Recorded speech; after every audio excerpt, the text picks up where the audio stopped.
Good morning. तर आज कुठे जातो ग आपण? हो, बंदर पाहायला, मंकी बघायला जातो आपण. तर आज आम्ही चाललो रामटेकला.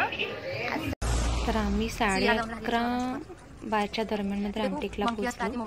तिथे खूप बंदर होते आणि त्यांच्यापासून लपवून मोबाईल ठेवायचा होता. बट मी नकळत एका बंदरचा फोटो काढला. तो गाडीचा हार खात होता, त्याची लक्षच नव्हती. त्यानंतर आम्ही श्रीराम भगवानचं दर्शन आधी प्रवेशाचं दर्शन घेतलं. सानवी खूप थकली होती, तर ती रिस्पॉन्स देत नव्हती व्हिडिओला, बट ठीक. त्यानंतर तिथे श्रीराम आणि लक्ष्मणाचं दर्शन झाल्यानंतर एकादशी मातेचं मंदिर आहे, तिथे सुद्धा आम्ही दर्शन घेतलं. त्यानंतर सानवी त्या थकलेली होती, बट सिया फूड पिकनिकच्या मूडमध्ये होती. त्याचे आम्ही पुष्कळ फोटो क्लिक करून घेतलेले आणि तिने खूप छान पोजसुद्धा दिलेला आहे. त्यानंतर तिथूनचे फोटोशूट वगैरे झाल्यानंतर तिथनं ना पहाडीच्या खाली जी वस्ती आहे तिथे बसलेली. त्यानंतर तिथे काही शेती आहे, तलाव, इतकं सुंदर असं निसर्गरम्य वातावरण तिथे दिसत आहे. त्यासाठी आम्ही करून घेतलं. नंतर भूकसुद्धा लागलेली म्हणून आम्ही काहीतरी चिवडा आणले. तिथे झुणका भाकर खायची म्हणून आलेलो. तिथे आम्ही नंतर झुणका भाकर ऑर्डर केलं आणि तिथे बसतो. ते सानवी खूप म्हणत होती की माझा फोटो घे ना, सियाचाच घेऊन आली आहे म्हणून सानवीशी बोला तुम्ही आता. तर सानवी सुद्धा व्हिडिओ मध्ये आली आणि ती मग थोडीशी फ्रेश झालेली ना, कारण भूक सुद्धा लागलेली. भूक काहीतरी खायला आलं म्हणून सुद्धा ती व्हिडिओ मध्ये बोलत होती.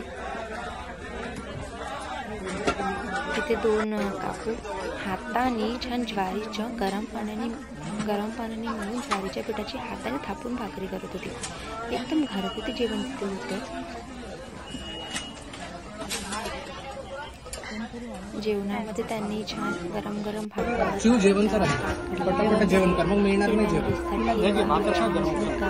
आणि काकडीनंतर छान टेस्ट. तर आम्ही का काकूकडून भाकर कशी केली सांगायला, कसं केलं, झुणका कसं केलं, त्यानंतर ज्वारीची भाकर कशी थापून घेतली, सगळं व्यवस्थित आम्ही त्यांच्याकडून विचारून घेतलं आणि त्यांनी खूप छान असं त्यांनी सांगितलं. तर तुम्ही सुद्धा जाऊ. मला सांगा सांगितलं ना. आणि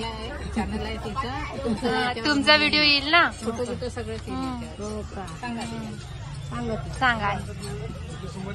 ज्वारी धरून आणतो का आणतो, धरून आणल्यावर पाणी गरम करतो आणि भाकर जमवतो गरम हाताला चिवून.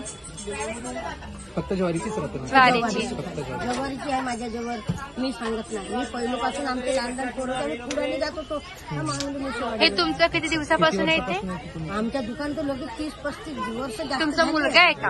हा लहान मुलगा आहे. हे लहान होते. आम्ही याचे दुकान खाली बसून लाडू करो, मुरमुऱ्याचे चिवडा करो. कसं करा, कांदे मिरची कापायची, कांदे मिरची टाकायचे, शिजवायचे, तेल टाकून गोडलिंबाचा पाला मीठ टाकला का बेसन टाकला, अलस कलस केला का बेसन होते. तसंच जो भरीत घे, भरीत कच्चा राहते का? भरीत कच्चा नाही. आम्ही वांगे उकडतो याच्यामध्ये, पाण्यात नाही, तेल टाकून कसं उकळतो? तेल टाकून असंच ठेवायचं. पाणी नाही, गॅसवर. हो, पाणी नाही, काही नाही, बिलकुल कम पावर. आपले शिजून राहायचे, गुडी चढत वाजते. आपण अलस कलस करायचे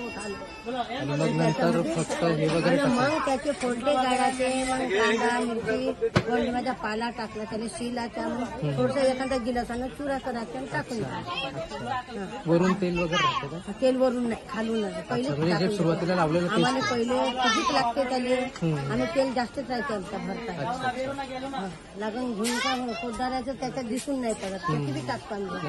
छान बनलं होतं, झुणका पण मस्त होता, ते पण छान होतं. घरी येईपर्यंत खूप लेट झालेलं, 6:30-7 वाजलेले होते. तर दोघे पण खूप थकून गेलेले होते, त्यामुळे आधी त्यांना फ्रेश केलं दोघींना पण. त्यानंतर काहीतरी खायला मग थोडीशी खिचडी करून घेतली. आणि आता तर झोपायची वेळ झालेली आहे. सिया तर झोपी गेली, बट आता सानवी तर झोपायचीच आहे, कारण तुमच्याशी बोलायचं होतं ना, तिला गुड नाईट म्हणायचं होतं म्हणून ती थांबलेली.